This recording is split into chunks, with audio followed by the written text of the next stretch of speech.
पहिल्या दिवसाच्या त्या मोठ्या राड्यानंतर ऑफिसमधलं वातावरण अजूनही तणावाखाली होतं. कावेरी सकाळी नेहमीप्रमाणे 9 वाजण्यापूर्वीच ऑफिसमध्ये पोहोचली होती. तिने आज गडद निळ्या रंगाचा कॉटनचा कुर्ता घातला होता. केसांची साधी आंबाडा स्टाईल बांधली होती आणि हातामध्ये नेहमीची फाईल धरून ती थेट आपल्या केबिनच्या दिशेने निघाली. तिच्या डोक्यामध्ये अजूनही काल मंदारने दिलेली चेतावणी फिरत होती.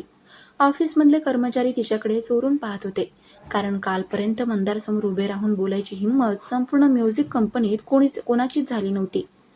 Good morning ma'am. राहुलने केबिनमध्ये येत कावेरीच्या टेबलवर कॉफीचा कप ठेवला. Good morning Rahul.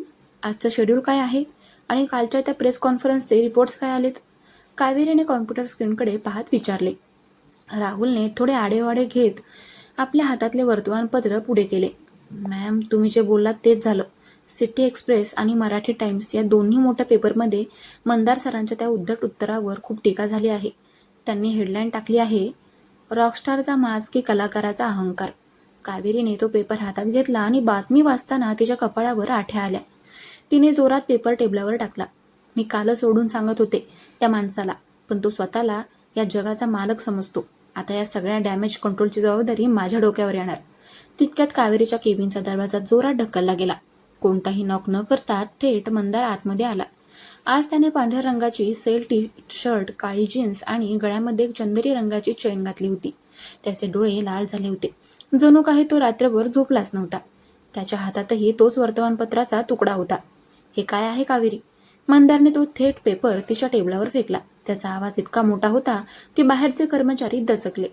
कावेरी अजिबात डगमगली नाही. ती आपल्या खुर्चीवरून अत्यंत शांतपणे उठली. तिने आपले दोन्ही हात टेबलवर टेकवले आणि मंदारच्या डोळ्यात डोळे घालून म्हणाली, मिस्टर मंदार, पहिल्यांदा तर माझ्या केबिनमध्ये येताना परवानगी घ्यायला शिका. हे तुमचं रेकॉर्डिंग स्टुडिओ नाही आहे.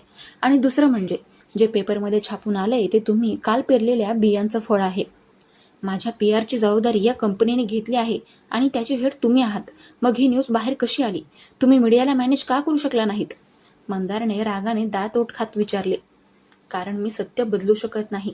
तुम्ही काल मीडियाच्या लोकांसमोर जो अहंकार दाखवलात त्याचे परिणाम हेच असणार. मी तुम्हाला कालच समजवण्याचा प्रयत्न करत होते, पण तुम्हाला माझं ऐकण्यापेक्षा स्वतःचा इगो मोठा वाटला. आता भोगा तुमचे परिणाम. कावेरी अत्यंत कडक आणि नैसर्गिक स्वरामध्ये म्हणाली. मंदारने टेबलवर जोरात हात मारला. मला शिकवायचा प्रयत्न करू नका. मला या मीडियाची आणि तुमच्या फालतू PR नियमांची अजिबात गरज नाहीये. माझे फॅन्स माझ्या पाठीशी आहेत. फॅन्स आज आहेत, उद्या नाहीसे होतील. मंदार, एकदा इमेज खराब झाली ना तर नवीन अल्बमला कोणी विचारणार सुद्धा नाही. आणि लक्षात ठेवा, या वीकेंडला तुमचा एक खूप मोठा लाईव्ह कॉन्सर्ट आहे पुण्यात. जर ही नकारात्मक चर्चा अशी सुरू राहिली तर स्पॉन्सर्स त्यांचे हात मागे घेतील. कावेरीने त्याला व्यावसायिक जगाची सत्यता दाखवून दिली. मंदार क्षणभर शांत झाला. त्याला माहिती होतं की पुण्याचा कॉन्सर्ट त्याच्या करिअरसाठी किती महत्त्वाचा आहे. पण कावेरी समोर आपली चूक मान्य करणे त्याच्या इगोला पटणारे नव्हते. तो मागे सरकला आणि त्याने खिशामध्ये हात घातले. ठीक आहे, जर तुम्ही स्वतःला इतकीच हुशार मॅनेजर समजता तर यावर काहीतरी तोडगा काढा. पण एक लक्षात ठेवा, मी कोणाचीही माफी मागणार नाही. मंदार गर्वाने म्हणाला. मला तुमची माफी नकोच आहे, पण या परिस्थितीवर नियंत्रण मिळवण्यासाठी मला जे योग्य वाटेल ते मी करेन. आणि हो, आज संध्याकाळी आपली पुण्याच्या कॉन्सर्टच्या प्लॅनिंगसाठी एक महत्त्वाची मीटिंग आहे. मला आशा आहे की तुम्ही वेळेवर याल. कावेरीने त्याला आठवण करून दिली. मी माझ्या वेळेनुसार येईन. एवढं बोलून मंदार रागाने पाय आपटत केबिन बाहेर निघून गेला. राहुलने सुटकेचा श्वास सोडला. मॅम, तुम्ही खरंच खूप धाडसी आहात. मंदार सरांना असं उत्तर देण्याची ताकद कोणातच नाहीये. धाडस नाही राहुल, हे माझं काम आहे. आणि जर तो स्वतःला देव समजत असेल तर त्याला हे समजवायला हवं की जमिनीवर पण एक जग असतं. कावेरी म्हणाली आणि तिने कामाला सुरुवात केली. संध्याकाळचे 5 वाजले होते. ऑफिसच्या कॉन्फरन्स रूममध्ये मोठी मीटिंग सुरू होणार होती. कंपनीचे डायरेक्टर, स्पॉन्सर्स आणि कावेरीचे संपूर्ण टीम तिथे उपस्थित होते. सर्वांची नजर दाराकडे होती, कारण नेहमीप्रमाणे मंदार अजून आलेला नव्हता. डायरेक्टर वारंवार आपल्या घड्याळाकडेच पाहत होते. कावेरीचा संयम सुटत चालला होता.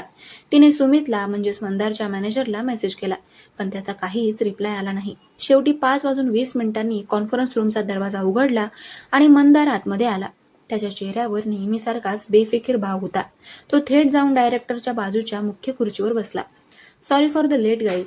पुण्याच्या हायवेवर खूप ट्रॅफिक होतं. मंदारने खोटं कारण दिलं, जे सगळ्यांनाच ठाऊक होतं. कावेरीने आपल्या जागेवरून उठून प्रेझेंटेशन सुरू केलं. Thank you sir. तर या शनिवारच्या कॉन्सर्टसाठी आम्ही एक नवीन स्ट्रॅटेजी तयार केली आहे. कालच्या नकारात्मक बातम्यांमुळे आपल्याला लोकांमुळे एक पॉझिटिव्ह मेसेज पाठवणं गरजेचं आहे. म्हणून कॉन्सर्ट सुरू होण्यापूर्वी मंदार पुण्यातल्या एका अनाथ आश्रमातील मुलांची भेट घेईल आणि तिथल्या संगीताच्या वर्गासाठी काही निधी मदत करेल. यामुळे मीडियामध्ये खूप छान कव्हरेज मिळेल. हे ऐकताच मंदारने आपल्या हातातील पेन टेबलावर टाकला. एक मिनिट. मी कोणत्याही अनाथ आश्रमात जाणार नाही. मला माझ्या संगीताच्या बळावर लोकांचे मन जिंकायचे आहे. अशा फालतू PR स्टंट्स करून नाही. कावेरी, तुमची ही कल्पना अतिशय वाईट आहे. कॉन्फरन्स रूममध्ये एकदम शांतता पसरली. कावेरीने मंदारकडे पाहिले. तिच्या डोळ्यांमधून जणू ठिणग्या पडत होत्या. मिस्टर मंदार, हा PR स्टंट नाहीये. ही एक सामाजिक जबाबदारी आहे, जी मोठ्या कलाकारांना पाळावी लागते. आणि सध्या तुमची जी इमेज झाली आहे ना, ती सुधारण्यासाठी हे अत्यंत आवश्यक आहे. मी नाही जाणार म्हणजे नाही जाणार. डायरेक्टर सर, तुम्ही सांगा, मला माझ्या गाण्यावर लक्ष केंद्रित करायचे आहे की या समाजसेवेवर? मंदारने थेट डायरेक्टरकडे मोर्चा वळवला.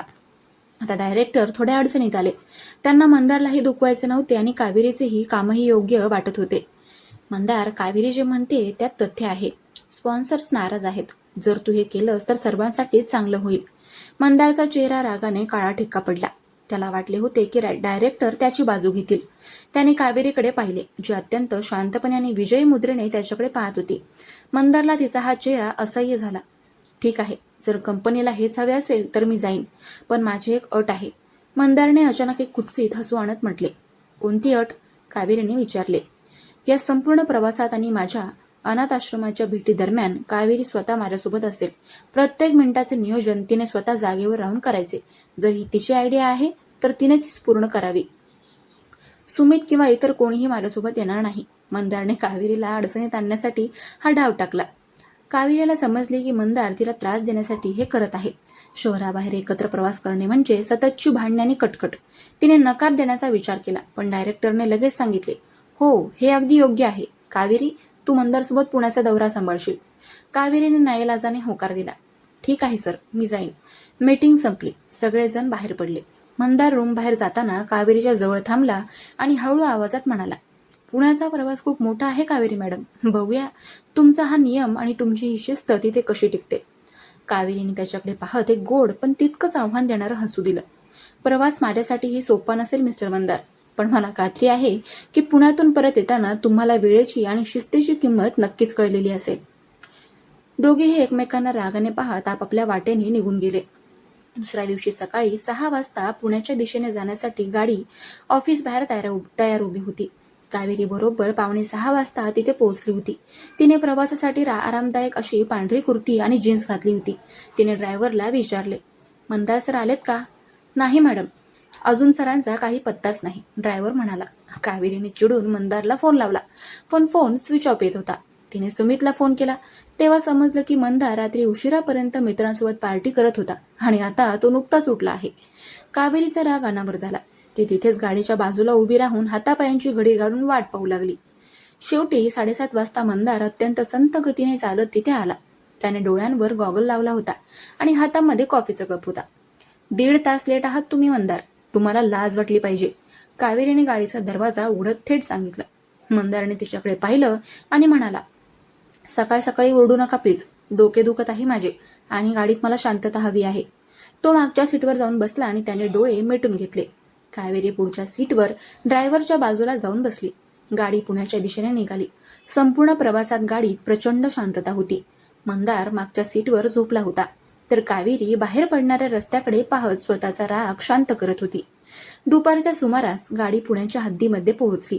वाटेत अचानक आकाशात काळे ढग दाटून आले आणि पावसाला सुरुवात झाली. पुण्यातला पाऊस तसा प्रसिद्ध आहे, पण आज तो खूपच वेगाने कोसळत होता. खिडकीच्या काचेवर पाण्याचे थेंब आदळत होते. मॅम, पुढे हायवेवर पाणी साचले आहे आणि खूप मोठी ट्रॅफिक जाम आहे, ड्रायव्हरने गाडीचा वेग कमी करत सांगितले. कावेरीने मोबाईलमध्ये मॅप पाहिला. अरे देवा, अनाथ आश्रमांच्या लोकांनी दुपारी 2 वाजता मुलांसाठी कार्यक्रम ठेवला आहे. आपण जर ट्रॅफिकमध्ये अडकलो तर वेळेवर पोहोचू शकणार नाही. तिने मागे वळून पाहिले. मंदार आता जागा झाला होता आणि तो शांतपणे खिडकी बाहेर पाहत होता. मंदार, आपल्याला गाडीतून उतरून शॉर्टकटने जावे लागेल किंवा गाडी ट्रॅफिक ओसरेपर्यंत इथेच थांबवावी लागेल. पुढे खूप पाणी आहे, कावेरी म्हणाली. मी गाडीतून उतरून चालणार नाही, माझ्या कपड्यांना चिखल लागेल, मंदारने नेहमीच्या नखऱ्याच्या स्वरामध्ये सांगितले. तुमच्या कपड्यांपेक्षा तिथे वाट पाहणारी मुलं जास्त महत्वाची आहेत मंदार, थोडे तरी समजूतदार व्हा, कावेरी चिडून म्हणाली. तितक्यात गाडीला एक मोठा झटका बसला. ड्रायव्हरने गाडी बाजूला घेतली. मॅम, गाडीचे टायर पंक्चर झाले आहे असे वाटते. बाहेर मुसळधार पाऊस, पुढे ट्रॅफिक आणि आता गाडी पंक्चर. परिस्थिती पूर्णपणे हाताबाहेर गेली होती. ड्रायव्हर खाली उतरला आणि त्याने तपासून सांगितले की पाऊस आणि चिखलामुळे टायर बदलणे आता लगेच शक्य नाही. आजूबाजूला फक्त मोठी झाडे आणि जुन्या धाटणीचे घरे होते.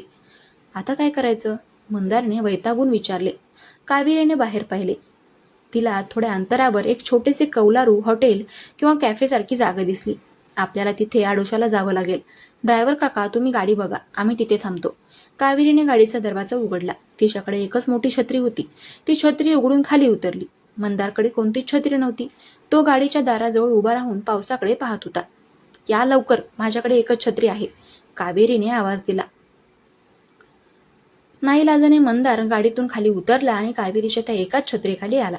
पाऊस इतका जोरात होता की छत्री असूनही दोघांचे खांदे भिजत होते. मंदार पहिल्यांदाच कावेरीच्या इतक्या जवळ आला होता. तिने लावलेल्या मोगऱ्याच्या अत्तराचा एक मंद सुगंध मंदारच्या नाकात गेला.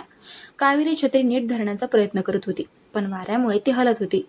छत्री माझ्याकडे द्या, तुमचे हात लहान आहेत, मंदारने नॅचरल स्वरामध्ये म्हटले आणि तिच्या हातातून छत्रीचे हँडल घेतले. मंदारने छत्री आपल्या हाताने धरली आणि नकळत त्याने छत्रीचा जास्त भाग कावेरीच्या बाजूला झुकवला, जेणेकरून ती भिजणार नाही. कावेरीला त्याचे हे वागणे थोडे अनपेक्षित वाटले. तिने त्याच्याकडे पाहिले. त्याचे लक्ष समोरच्या रस्त्याकडे होते. दोघे धावतच त्या कौलारू हॉटेलच्या छपराखाली आले. ते एक साधे जुन्या पद्धतीचे पुण्याचे चहाचे दुकान होते. तिथे फारशी गर्दी नव्हती. बाहेर पाऊस कोसळत होता आणि त्याचा एक सुंदर नाद वातावरणात घुमत होता. कावेरीने आपले ओले झालेले केस हाताने झटकले, ज्यामुळे पाण्याचे काही थेंब थेट मंदारच्या चेहऱ्यावर उडले. हे काय आहे कावेरी, पुन्हा तेच? मंदारने हसून चेहरा पुसत विचारले. यावेळी त्याच्या आवाजात राग नव्हता, तर एक नैसर्गिक सहजता होती. सॉरी, मी मुद्दाम नाही केलं. कावेरी थोडी लाजली आणि तिने आपली नजर फिरवली. त्या जुन्या टपरीच्या मालकाने एका आजोबांनी त्यांच्याकडे पाहिलं. काय रे मुलांनो, पावसात अडकलात वाटतं हो, बसा इथे, गरम चहा देतो तुम्हाला. मंदार आणि कावेरी तिथेच असलेल्या एका लाकडी बाकावर बसले. त्यांच्यात अजूनही दुश्मनी होती, पण या अनपेक्षित पावसाने आणि परिस्थितीने त्यांना एका अशा जागी आणून सोडले होते जिथे कोणताही कॉर्पोरेट इगो नव्हता. वेळेवर पोहोचला आलं नाही, मुलांचा कार्यक्रम खराब होईल, कावेरीने काळजीने सांगितलं. मंदारने तिच्याकडे पाहिलं. तिला स्वतःच्या त्रासापेक्षा त्या अनाथ मुलांची जास्त काळजी होती. हे पाहून त्याच्या मनामध्ये तिच्याबद्दलचा आदर थोडा वाढला. कावेरी, काळजी करू नका, पाऊस थांबला की आपण निघू, आणि जर उशीर झाला तर मी त्या मुलांसाठी जास्त वेळ थांबेन, प्रॉमिस, मंदारने पहिल्यांदाच अत्यंत नम्र आणि खऱ्या सुरामध्ये सांगितलं. कावेरीने थक्क होऊन त्याच्याकडे पाहिलं.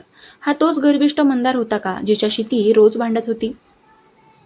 आजोबांनी 2 गरम चहाचे ग्लास त्यांच्यासमोर ठेवले. बाहेर पाऊस पडत होता. चहाची वाफ हवेमध्ये विसरत होती आणि त्या 2 कट्टर शत्रूंच्या मनामध्ये नकळत एक शांत संथ बदलाची सुरुवात होत होती. प्रेम अजून खूप दूर होतं, पण दुश्मनीचे कडक कप्पे हळूहळू वितळू लागले होते. कथेचा हा दुसरा भाग अशा वळणावर आला होता जिथून पुढे काय होणार याची उत्सुकता वाढणार होती. तर मंडळी, तुम्हाला काय वाटतं, पुढे काय होईल, कमेंट करून नक्की कळवा आणि आपल्या या चॅनलला सबस्क्राईब करायला विसरू नका. भेटूया उद्याच्या भागात. चलो बाय. हर हर महादेव.